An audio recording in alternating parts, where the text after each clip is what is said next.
L'histoire commence dans une boîte de nuit londonienne où Danny Dolinsky, un tueur à gages proche de la retraite, aime danser avec des jeunes. Le lendemain matin, dans son appartement, plusieurs femmes se reposent sur le lit et le canapé lorsqu'il sort de la salle de bain après une douche. Plus tard, Dolinsky rend visite à un médecin qui lui enlève un bracelet à la main droite après une opération de fusion des articulations. Le médecin lui déconseille de reprendre le travail immédiatement car cela fatiguerait ses doigts.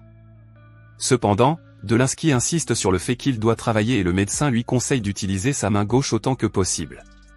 Cet après-midi-là, alors qu'il travaille dans un bar, Dolinsky fait une pause cigarette dans la ruelle derrière le bar. Il aperçoit une voiture d'où sort un jeune homme blessé, Doug, qui s'exprime dans un langage codé.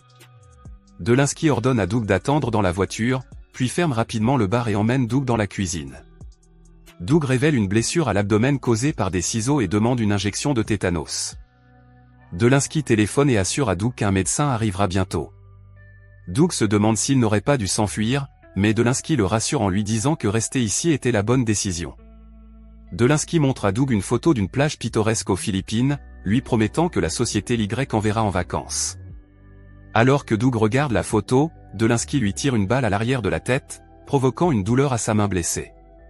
Plus tard, Dolinsky rencontre son patron de l'Opal qui lui fait part de sa frustration face à la sévérité de Doug lors d'une récente mission. Il n'a pas réussi à éliminer la cible prévue et a tué sa femme et ses 2 enfants.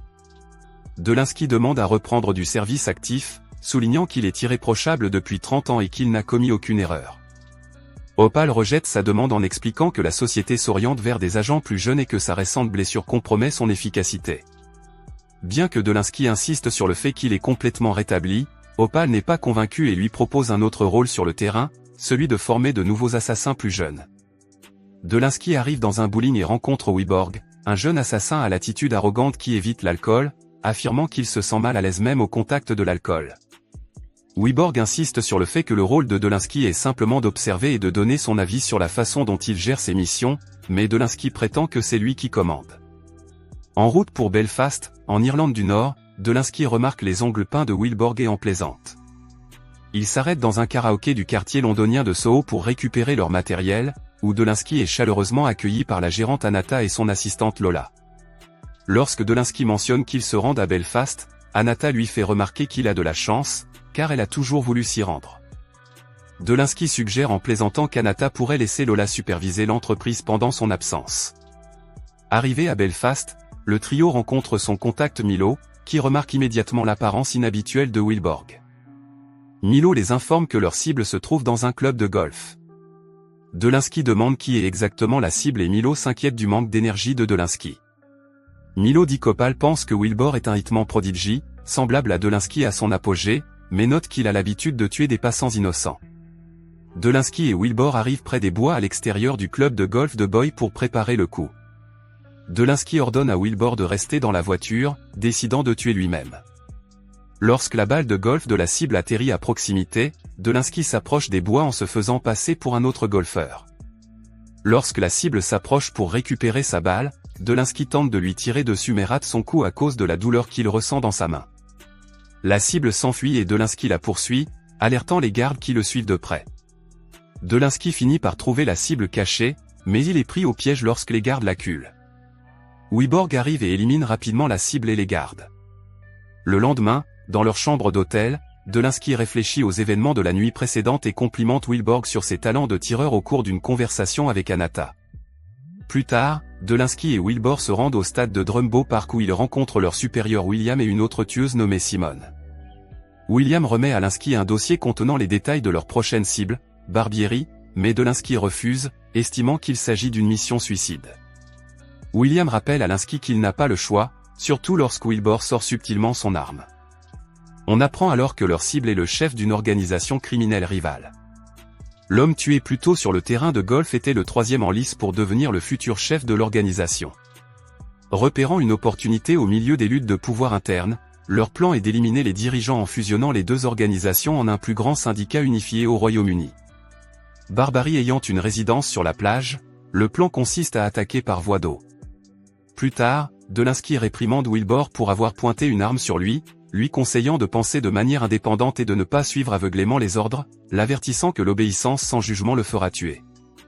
Le duo se rend à la plage, mais découvrent que leur bateau s'est échoué à cause d'une mauvaise information sur leur démarrée. Ils finissent par marcher 1,5 km pour atteindre l'endroit visé. Ce soir-là, Dolinsky et Wilbur arrivent à la villa lourdement gardée de Barbieri et parviennent à s'y faufiler sans se faire remarquer. Ils confrontent Barbieri à la menace d'une arme alors qu'il regarde un match de football. Soudain, Massy, la nièce de Barbieri, entre dans la pièce et demande de l'eau. Dolinsky répond poliment à sa demande en lui donnant de l'eau et en la ramenant au lit. Pendant que Wyborg vérifie qu'il n'y a pas d'autres personnes dans la maison, Dolinsky discute avec Barbieri et lui offre même un verre. Il propose à Dolinsky de tripler son salaire actuel s'il accepte de tuer Wilbur à la place. Lorsque Wyborg revient, Dolinsky semble brièvement tenté, mais tire soudain une balle dans la tête de Barbieri. Les deux hommes parviennent à quitter les lieux sans se faire repérer. Ce soir-là, Dolinsky et Wilbur rencontrent William dans un bar, où ce dernier fait l'éloge de leur travail d'équipe, mais Dolinsky reste distrait en pensant aux paroles précédentes de Barbieri. Après le départ de William, Wilbur demande à Dolinsky pourquoi il n'a pas parlé du bébé.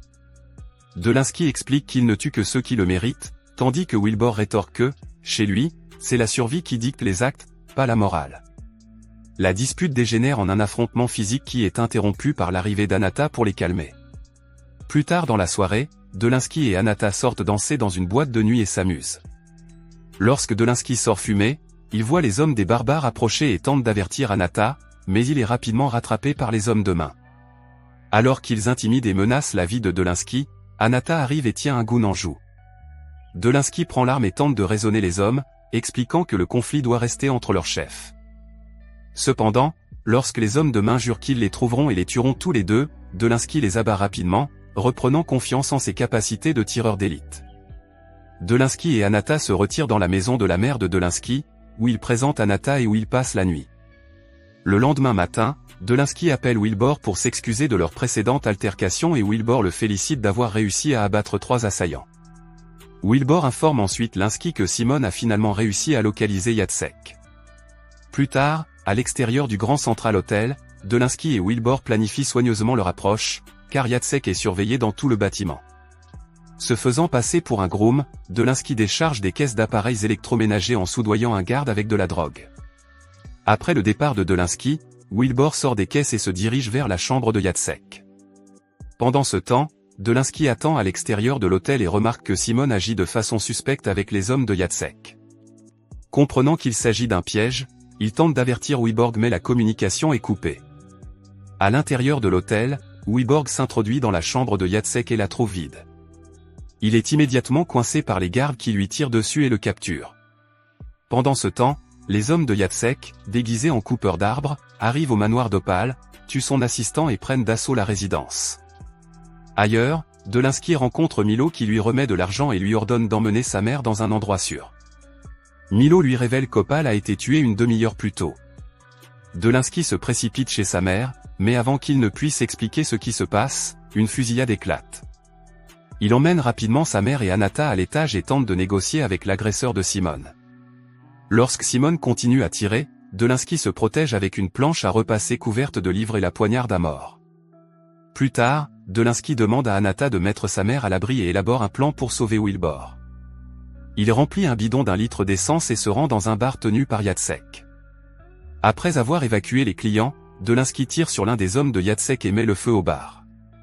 Plus tard, alors que Jacek et ses hommes enquêtent sur le café incendié, Dolinsky les suit secrètement. Il les renverse avec son véhicule, provoquant un accident, et capture Jacek pour négocier un échange de Wyborg.